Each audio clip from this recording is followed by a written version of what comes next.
We are super pumped because we've got a beautiful 2024 392 JL 4-door in the shop, and we're doing a dream build to it. 42s, Currie 70 Platinum axles, and I wanted to talk to Garret at Currie, who's been our longtime rep there, about how unique and how special these axles are. It's not every day that we get to install axles like this into a project like this.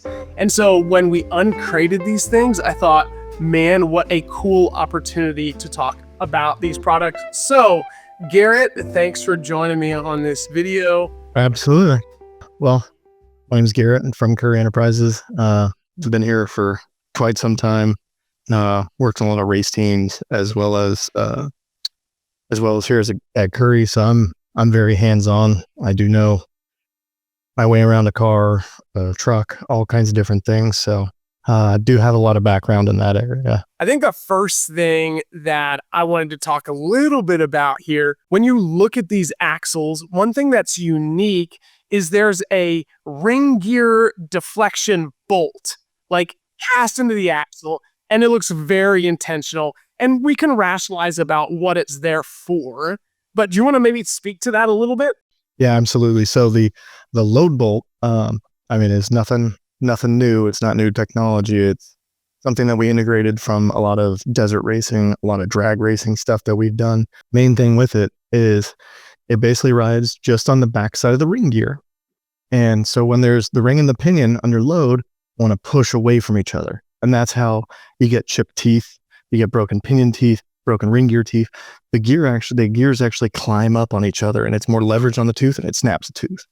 So the load bolt, what that does is it keeps everything in line. It keeps that spread from separating. The axle assemblies, like you guys are installing right now, the 70s, they are what we've used in King of the Hammers, off the shelf. That center section is the same one. It has no idea if it's going into Casey Currie's rock crawler, Casey Currie's race truck, doesn't matter. It's the same thing. One unique thing that we're doing, these axles come with a beautifully powder coated diff cover, but the in like this platinum color, which looks cool. The owner of this project wanted us to have those powder coated body color to match the Jeep. So we pulled the diff covers off. And one thing that we noticed is that it is very obvious the ring and pinion gear are polished. Do you want to talk a little bit about that? Because, at first glance, that may seem odd, but, if you've been in the industry a long time, it makes sense. Yeah. So maybe talk a little bit about why polishing ring and pinion gears makes sense. So the 70, again, those gears don't know if they're in a race car or if they're in just a daily driven 392. It doesn't matter. The big thing with that gear is the material it's made out of.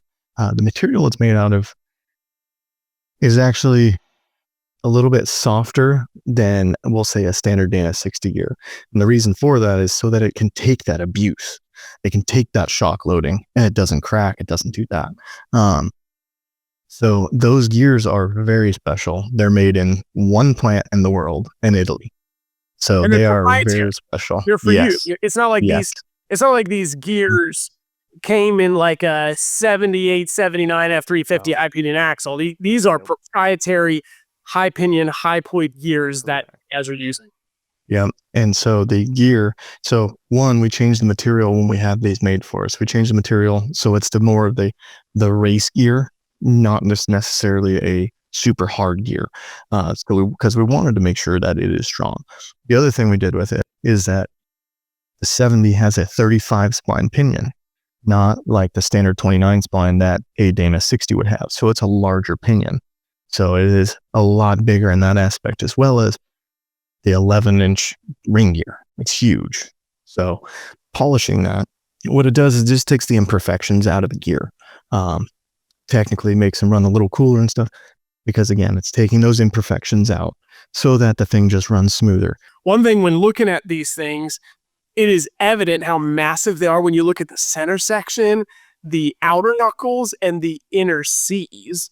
These are all things that you guys manufacture in-house and well together. And oh my gosh, like the thought that goes into just the design of the center section so that the diff cover is slanted, that there's a giant steel strap that slides underneath that front differential is all really intentional in somebody that's going to wheel this thing hardcore, whether it's a KOH race rig or somebody that just likes to wheel recreationally hard, in Moab or East Coast or, Johnson Valley or the Rubicon Trail, wherever you're going to be. The 70 was actually about the 7th generation of the slanted cover, the high pinion that we manufacture. So along with, the Jeeps evolving, we've had to evolve and for strength and everything to increase the strength because, back in the day, 33 was pretty big. 35 was massive. Nowadays, everybody's got 40s. One thing to talk about big tires is also big brakes. And so you want to talk a little bit about the brakes that are equipped on this 392 axle because it comes with rotors, but it's intended to use factory calipers, which I think is pretty neat. And like all the ABS stuff works like normal, which is super cool for plug and play. So maybe speak to that a little bit. Yeah. So with the 392, most of those vehicles are still so new. So realistically, we just like to, the installer, to not bleed the brake system on the newer Jeeps is a massive savings on their end. So 2, to keep the pedal feel the same as it is factory, our rotor. So like you said, they come with rotors. The front rotor is a 14-inch rotor. It's a little larger than the factory one. The rear, a little larger than the factory one, but the pedal feel stays the same. And that's the big thing. It's not a JK where the calipers were undersized. These are a lot larger caliper. The booster and the master are upgraded, we'll say, and it feels, they're really adequate for upgrading everything on the vehicle. So yeah, specifically the 392s. Like not all JLs came with the bigger brakes. A lot of it, mostly Rubicons, Gladiators, and of course 392s. Yeah. What about parking brake cables? They are reused, or are you guys sending them? I don't recall. No, they're all reused. So they plug right back in into the onto the spring perch has the slot for it. So basically hook it up, pull the cable out, hook it onto the spring perch so it bolts right back up. Another easy thing with the install, all the bracketry and everything, we expect people to run a lift on these things. They're not just doing big 1-ton axles for no reason. So everything's adjusted for a lift with our axles. All the bracketry, everything's already adjusted for that. And then on the front end too, because these are 1-ton axles, there are 60s or 70s, they come with the hydro assist mount already integrated into the drop bar. So that you're not fabricating really on the new front end. We've already done it. So it's there. It's really easy to plug your steering assist cylinder and everything right into there and use, an 8-inch ram. About axle shafts, you briefly mentioned earlier spline count. And so the rear's 40 spline, the front axle shafts are 35 spline. Inner and outer. Inner and outer. One thing that I noticed when you look at the 392 page is that they are spec'd with RCVs in the 70-inch width. But if you work the 72.5-inch wide axle, there are RCVs are not there, and these kind of use like a unique kind of bolt together inner axle shaft. We were looking at that as like, oh, the inner cup of the shaft bolts to the actual shaft. Mm-hmm. Yeah. So that's actually why is that way? So that's actually one of the new products we're actually coming out with here shortly. So it's a 2-piece axle shaft. It is a double spline floater shaft, and then basically the yoke presses on. Now, like on the 1-ton front ends, that inner yoke is the same as that outer yoke.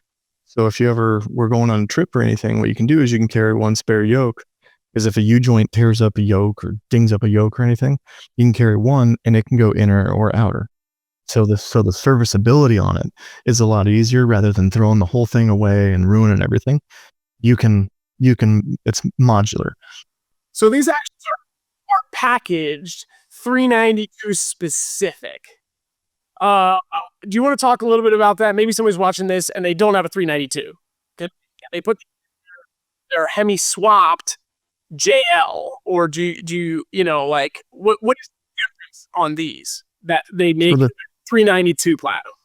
the big thing with the Platinums, why we say they're the 392 ones, is because the front ends come with the drive slug, so that it retains the all-wheel drive, so they're turning all the time. So that, because on a 392 you want to keep that all-wheel drive feature, so we made that. Can somebody put those in a standard JL? Absolutely, yes. All the bracketry and everything is the same. The big thing is that I tell people is, hey, you might want to just put a locking hub on it. Yeah. And you can do that, like, maybe not on the 392 as easy. I mean, I know with the Taser, you can probably disable that and force the transfer case into two-wheel drive mode. But if you have just a standard JL and you order these, do you have the option, or I assume they can purchase the hub? Yeah, it'll be purchased separately. Yeah, because a lot of these things, they're plug and play units. So we inventory things for all these units to try to make them, to make it as efficient and, as quick as we can for building these things in a production standpoint. Yeah. So because I still have guys that, hey, I don't need a set of Platinums. I just want a set of your 60s, the 8-lug 60s. No problem. You're putting them in a 392. Hey, to retain that all-wheel drive, you might want to buy this slug kit, so that somebody's not walking by and, hey, your hub's unlock, and then all of a sudden you're worrying about it because your transfer case is behind you because it just took a dump, because it's not sensing that it's an all-wheel drive all the time, so it's applying more force to the front drive shaft and everything. Yep. So we want to make sure that, everything works together. That's not a problem.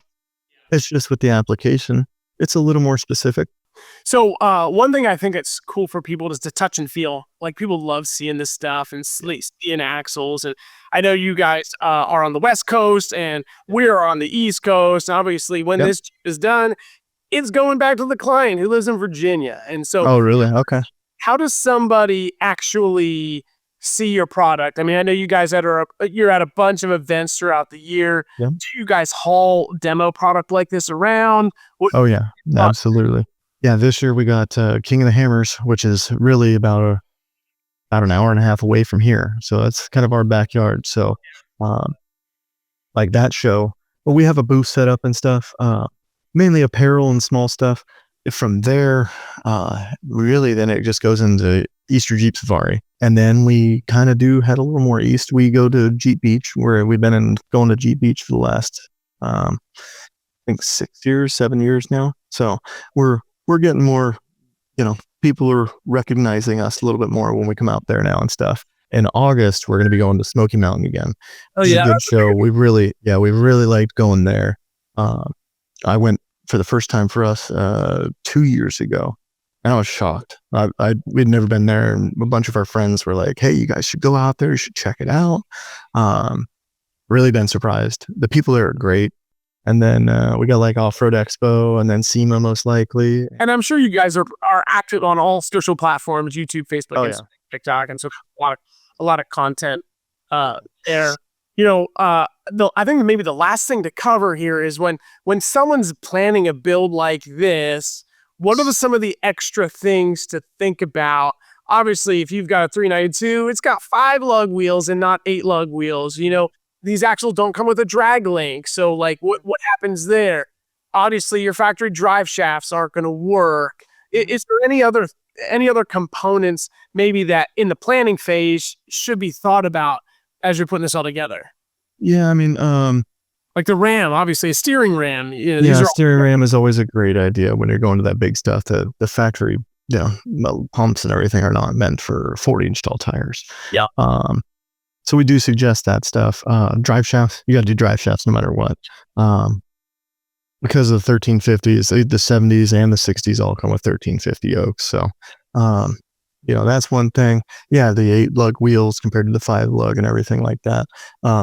Those wheels are super common nowadays, the 8 on 6.5. So it's pretty easy to find those. And most of the time, the aftermarket, hey, I got wheels in the 5-lug. Well, we got the same one in the 8-lug.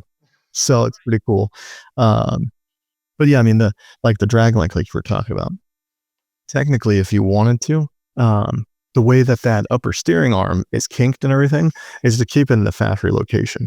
So if you Oh, really cool. wanted to, you could take your factory one, which we suggest running an aftermarket one, Yeah, yeah. but taking the factory one and plugging it right back in, because it just takes whatever the vehicle specifics are. So if it's a JK, it takes a JK drag length. If it's a JL JT, it takes JL JT drag length, and it's all just a stock bottom mount. Everything just bolts right back up. So we try to make it, like I said, as easy as we can, because we've been there. We've been installing these things for a long time. Well, thanks a bunch. Thanks for talking this through with me. It was fun to highlight these axles. Like I said earlier, and I can't speak to more, these things are beautifully detailed. Not only that, not only do they look pretty, they are super, super strong, super beefy. From the gears, the powder, the brackets, the castings. I mean, just like everything is super well thought of. And so this has been a blast. Thanks a bunch for through this. No, absolutely. I know, it is, especially with the platinums and things like that. You get used to doing some 44s and like that, and then all of a sudden you're like, oh, I've got the big stuff. This is, oh, okay. Now we're